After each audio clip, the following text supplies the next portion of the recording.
دوستو آج ہم ایک عظیم نبی حضرت نوح علیہ السلام کی کہانی سنیں گے۔ یہ کہانی صبر، ایمان اور اللہ کے وعدے کی سچائی کی کہانی ہے۔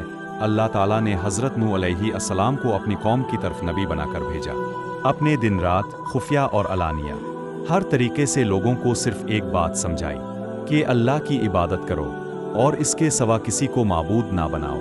لیکن لوگ ہنستے، مذاق اڑاتے اور کہتے، ہم نے اپنے باپ دادا کو ایسے ہی پایا، تم نئی بات کیوں لاتے ہو؟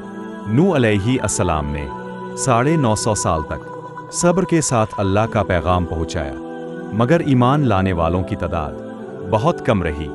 پھر اللہ تعالیٰ نے وحی فرمائی، اب تمہاری قوم میں سے جو ایمان لا چکے وہی بچیں گے، باقی سب تباہ ہوں گے۔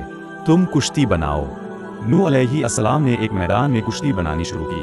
قوم کے لوگ گزرتے تو ہنستے اور کہتے، صحرا میں کشتی، یہاں پانی کہاں ہے؟ نوح علیہ السلام جواب دیتے، آج تم ہنسو، کل تم پر ہنسا جائے گا۔ وہ دن آ گیا، زمین سے پانی الفابل پڑا، آسمان سے بارش کے سیلاب آتری، پانی اتنا بڑا کہ پہاڑ بھی ڈوبنے لگے۔ اللہ کے حکم سے ہر جانور میں سے نر اور مادہ اور ایمان والے لوگ کشتی میں سوار ہو گئے۔ نوح علیہ السلام کا ایک بیٹا کافر تھا، وہ پہاڑ پر چڑھنے لگا۔ نوح علیہ السلام نے کہا، بیٹے ہمارے ساتھ سوار ہو جاؤ، کافروں کے ساتھ نہ رہو۔